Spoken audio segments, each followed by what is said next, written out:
Assalamualaikum warahmatullahi wabarakatuh. Perkenalkan, nama saya Muhammad Azmi Rahman Nasution dari kelas MI 2B.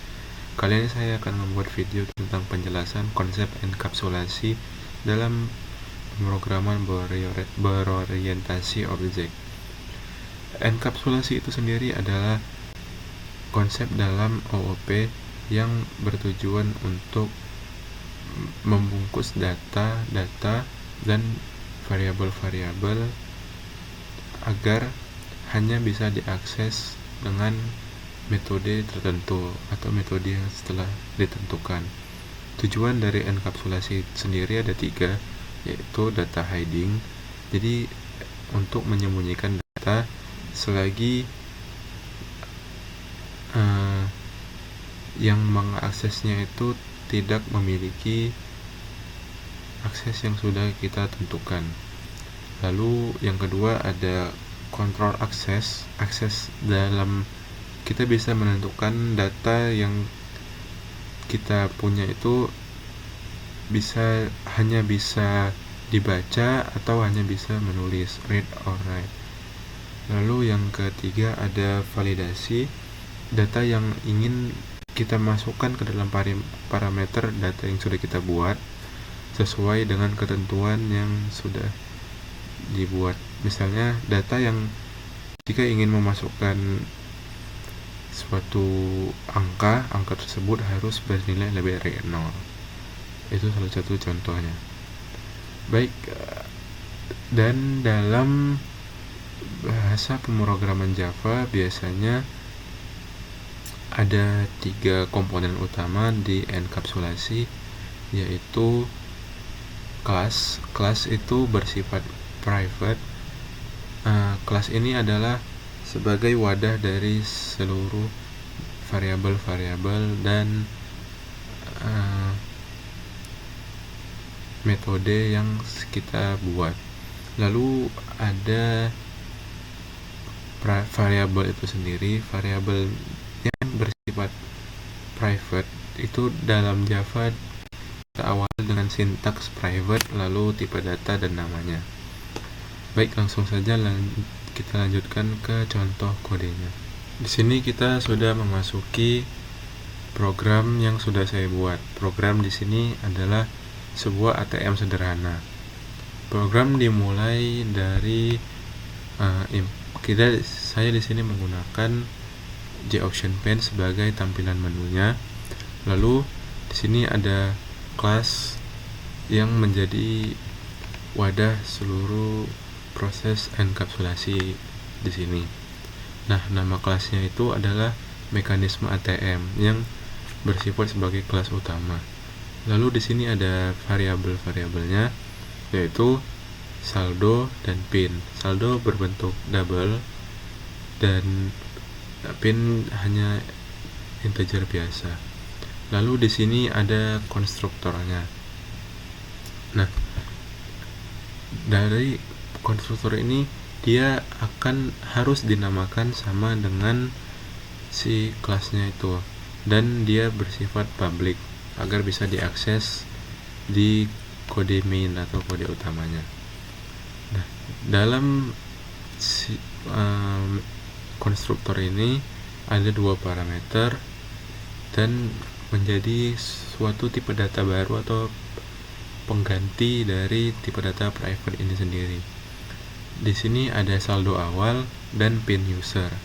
Di sini ada kondisi, jika saldo awal lebih dari 0, maka saldo yang ditandai dengan this saldo sama dengan saldo awal. Lalu kondisi kedua ada jika pin user lebih dari 0, maka pin adalah pin user.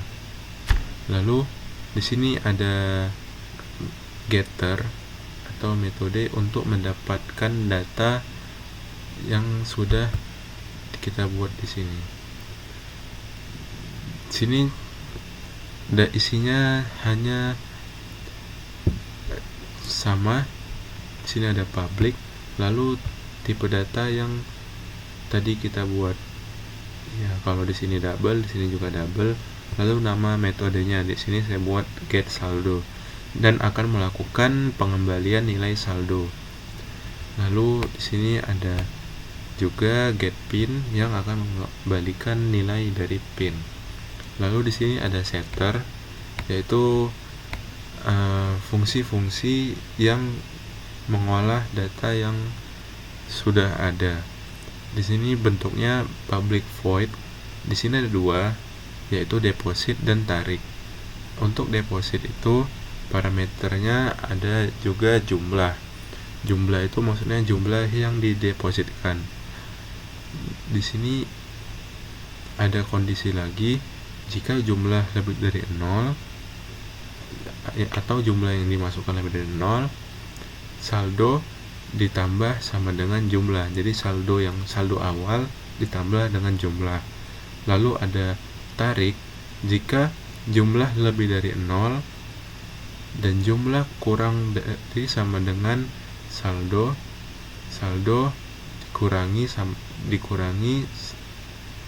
mengurangi dari sesuai dengan jumlah yang kita masukkan untuk menarik. Lalu di sini ada kelas kedua yang berisi kode-kode untuk mengeksekusi kelas pertama tadi.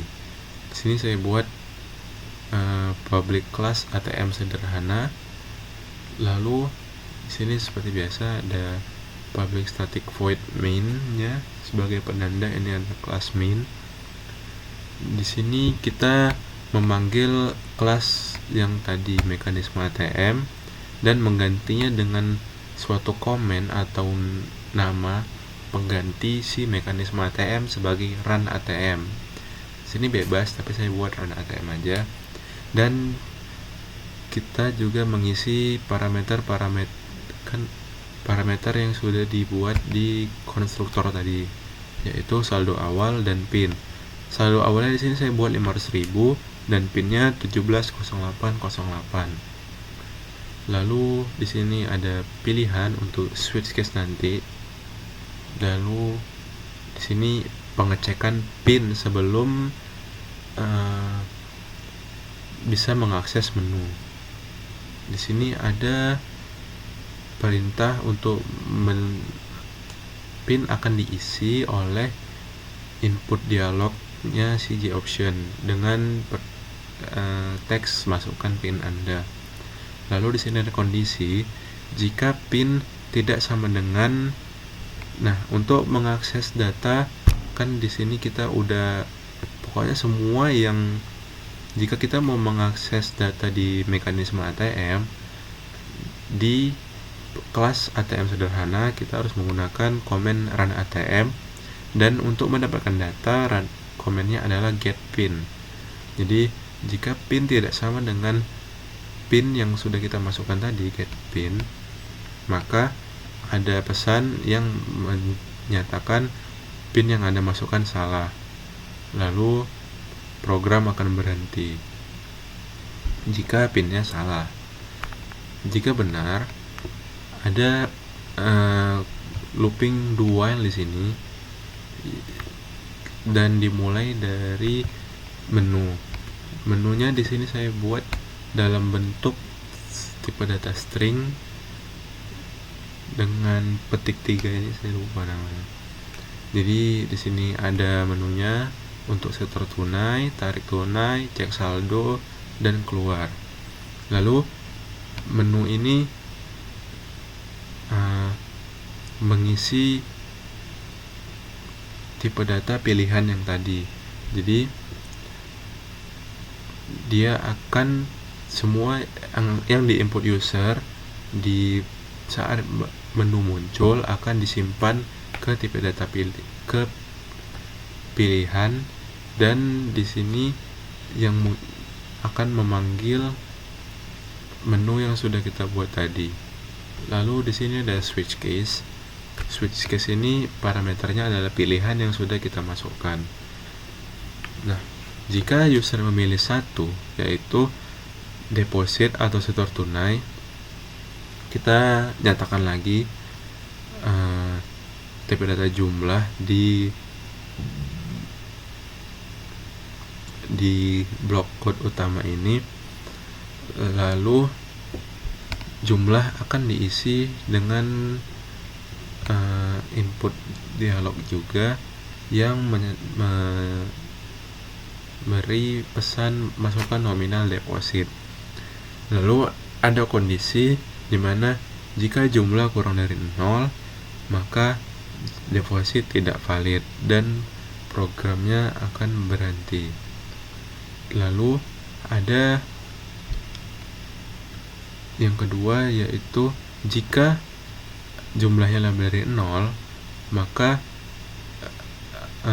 ada perintah deposit yang parameternya adalah jumlah. Di sini kita bisa lihat di deposit.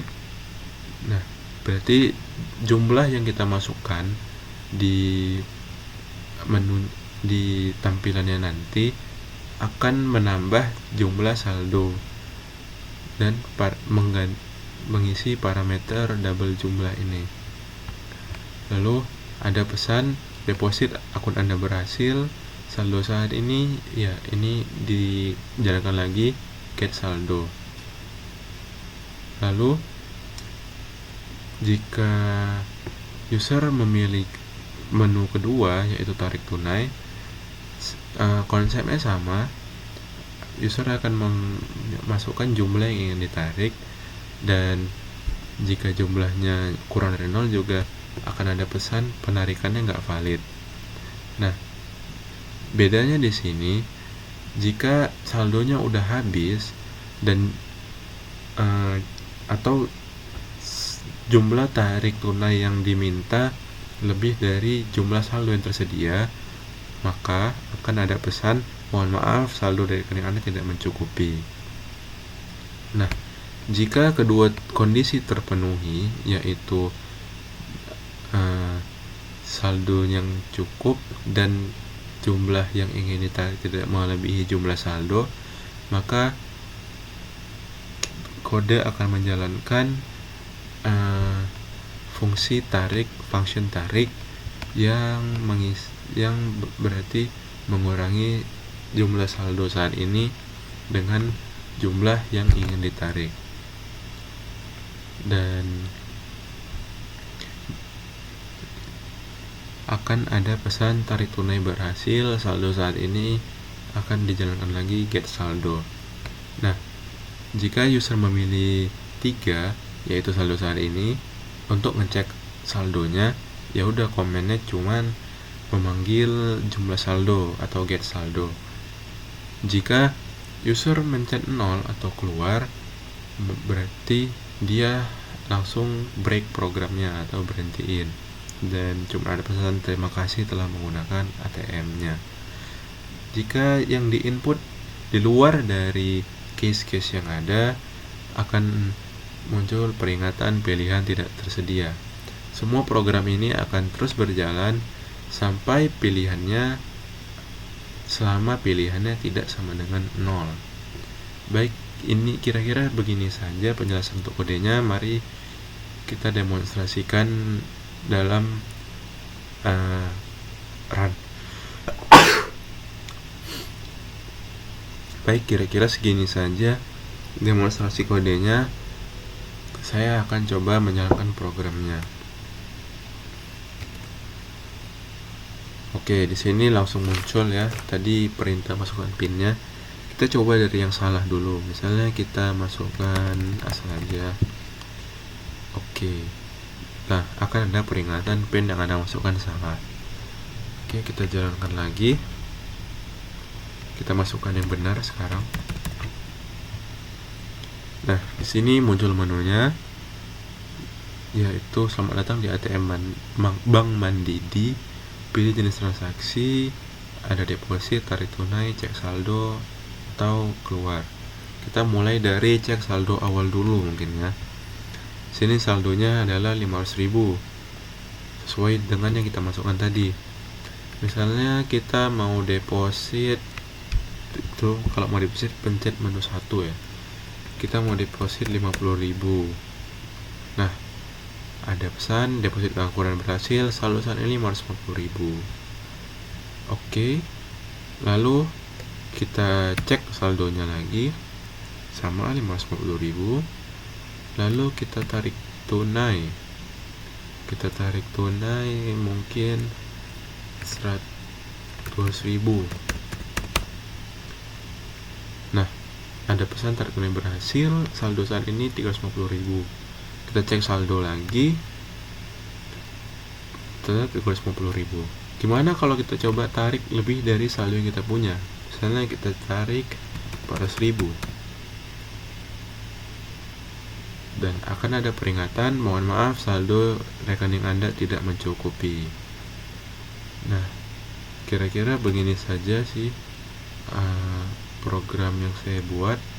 Nah, jika kita keluar, akan ada pesan terima kasih sudah menggunakan ATM Bank Mandiri. Baik, mungkin sekian video dari saya. Mohon maaf jika ada kekurangan atau kesalahan. Wassalamualaikum warahmatullahi wabarakatuh.